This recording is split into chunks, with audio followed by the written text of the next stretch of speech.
बिस्मिल्लाहिर्रहमानिर्रहीम वरहमतुल्लाहि वबरकातुहू। मेरा नाम है डॉक्टर मोहम्मद मुज़म्मिल हसन। एक नए सेशन के साथ आपकी खिदमत में हाजिर हैं। पास से गुजर रहे थे, गाड़ी मैंने वो खड़ी कर दी है। मक्की की फसल मैंने देखी, मुझे अच्छी लगी। एक तो देखें इसकी हाइट कितनी है। मैं नीचे जा रहा हूँ, ये देखें डॉक्टर साहब, मेरी हाइट है 6 फुट। तो मेरे से कितना ऊंचा होगा ये? तकरीबन 3 फुट तो है ना। तो ये तकरीबन 9 से 10 फुट इस फसल की हाइट है और माशाल्लाह अच्छी फसल है। और सबसे बड़ी बात ये देखें, इसको छल्लियां 2 लगी हुई हैं और छल्लियां भी तगड़ी हैं। ये देखें, ये छल्ली और ये छल्ली बड़ी बेहतरीन छल्लियां, दोनों छल्लियों का साइज भी ठीक है और छल्ली है भी तगड़ी। ठीक है जी। तो मेरे हिसाब से अगर ये इसकी छलियां निकलवाएंगे, इसका दाना निकलवाएंगे, तो इस क्रॉप में से 100 मन दाना जो है इसमें से निकलना चाहिए। अच्छा, ये अभी तैयार नहीं है। इसके मैं इस चीज को देख के आपको बता रहा हूँ, ये जो इसकी ये छल्ली के बाल है ना जी, इसको मैं आपको देख के बता रहा हूँ, ये भी तैयार नहीं है। मुझे पता नहीं है ये फसल किसकी है, इसलिए मैं इसको तोड़ के खोल के आपको दिखाना मुनासिब नहीं समझता, क्योंकि मेरा हक नहीं है इस पे। ये अगर किसी की फसल होती, मुझे पता होता ये कौन है, तो फिर उससे इजाजत लेके मैं छल्ली खोल के आपको दिखा जरूर देता। लेकिन अभी ये बता रही है, ये जो इसको मैं छल्ली को हाथ लगा रहा हूँ, इस हाथ लगाने से मुझे ये आइडिया हो रहा है कि अभी अंदर दाना पूरा नहीं पड़ा। ये छल्ली भी नरम है और ये जो पत्ता है ना इसके, जो इसके छल्ली के जो बाल हैं, ये भी बिल्कुल, ये कलर क्या है भाई, क्या कहेंगे इसको? येलो कहेंगे, लाइट ग्रीन या येलो, जो भी कहना है। अभी ये जो कलर, जब इस किस्म का कलर हो तो समझे कि अभी ये छल्ली तैयार नहीं है। छल्ली तैयार होती है जब ये बिल्कुल सारा कलर ना डार्क सा हो जाए, तो फिर समझे कि छल्ली तैयारी के मराहल में आ गई है। ये वाली छल्ली देखें, इसका साइज देखें, इस छल्ली का साइज देखें, ये जनाब इसका साइज है। आप अमूमी तौर पे छल्लियां आजकल के मौसम में देखोगे तो एक छल्ली पे आपको तकरीबन 700 प्लस दाने मिल जाएंगे, 700 से ज्यादा दाने।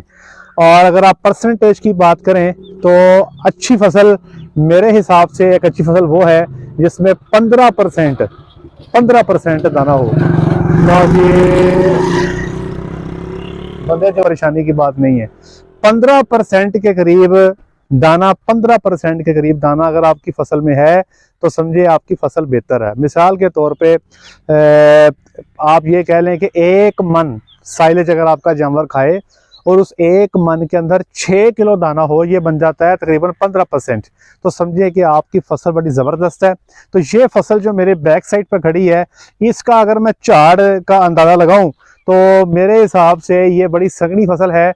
ये इंशाल्लाह 550 से 600 मन की प्रोडक्शन ये कर जाएगी एकड़ में से, बड़े आराम से। मैं पूरे का वजन बता रहा हूँ आपको। और दूसरे नंबर पे अगर इसके दाने की बात की जाए तो ये 100 मन से इसका दाना ऊपर निकलेगा। तो अगर आप 600 में से 100 मन लगाएं तो 600 का 100 मन कितने परसेंट हो गया भाई? खैर खुद ही कर लीजिएगा कितने परसेंट हो गया। 500 में से 100 मन आए तो ये 20% होता है। तो 600 में से अगर 100 मन आए तो ये हो गया जनाब 15 × 90, 15% से थोड़ा सा ऊपर चले जाता है। तो एक बात लोग कहते हैं कि मकई के साइलेज की जगह पे फलाना साइलेज डाल दें, फलाना डाल दें, नेपियर का डाल दें, फलाने का डाल दें। देखिए एक बात याद रखें, आप जो वंडा डालते हैं ना जी, किसी भी कंपनी से लेके, वो ए कंपनी का है, बी कंपनी का है, सी कंपनी का है, वंडे के अंदर एक सबसे मेजर आइटम होती है मक्की का दाना। मैं अपने जो फार्मूलास बनाता हूं, मैं उसमें 35 से 40% मक्की का दाना ज्यादातर मेरे फार्मूले में इतना ही होता है। अब इसका मतलब ये हुआ कि अगर एक जानवर 10 किलो वंडा खा रहा है तो वंडे के जरिए 4 किलो मक्की का दाना उसके पेट में चला गया। वही जानवर जब 40 किलो मक्की का साइलेज खाता है तो 6 किलो मकई का दाना साइलेज के जरिए उसके पेट में जाता है। स्टार्च बहुत बेहतर हो जाती है, दूध बेहतर हो जाता है। इसीलिए हम फैन नहीं है मक्की के फैन हम किसी वजह से हैं। आपको पता है वनडे की कॉस्ट किधर है, वनडा आपको कितने में पड़ता है? तो आप ये समझ लें कि अगर आप 10 किलो वनडा खिलाते हो ना जानवर को, तो 10 किलो वनडे में से इतना ग्रेन नहीं आता जितना ग्रेन आपका यहाँ से 40 किलो साइलेज खिलाने से जानवर के पेट में चले जाता है। इसीलिए इस पे हम फोकस करते हैं, जोर लगाते हैं। ये फसल जो अब वाली है ये बहुत अच्छी होगी। अगर आप देखें नीचे इसका ड्राई मैटर चेक कर लें। जब आप इसको तैयार करेंगे तो ये बड़े आराम से 30-32% ड्राई मैटर पे चले जाएगा। यही टाइम है, अगर आपके पास पैसे हैं, इन्वेस्टमेंट है, तो इस वक्त इस फसल को आप काबू कर लें, इसका साइलेज बना लें। इसमें दो एडवांटेज होंगे, एक तो इस फसल में दाना कदरे बेहतर होता है, ठीक है जी, दूसरा इसका ड्राई मैटर कदरे बेहतर होता है।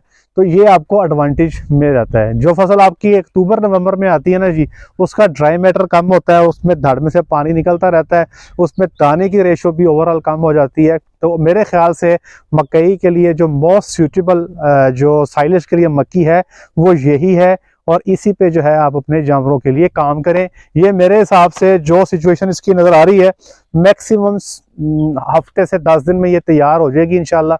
साइलेज के लिए बिल्कुल कंफर्टेबल हो जाएगी, आइडियल हो जाएगी। मैं ज़रूर आपको इसका दाना दिखा देता, लेकिन मैं समझता हूँ कि जिसकी मक्की है उससे इजाज़त लेके मुझे खोलना चाहिए, और मुझे नहीं पता है किसकी है। मेरी वो गाड़ी खड़ी है, हम रास्ते में गुजर रहे थे, मुझे मक्की अच्छी लगी तो मैंने कहा चलें आपको दिखा देते हैं। बैकअप चैनल का डिस्क्रिप्शन में मैंने लिंक दे दिया, उसको आप सब्सक्राइब कर दीजिएगा। आज के लिए इतना ही, अपना ख्याल रखें, दुआओं में याद रखें, 5 वक्त की नमाज बाजमात अदा करें। सलाम अलैकुम।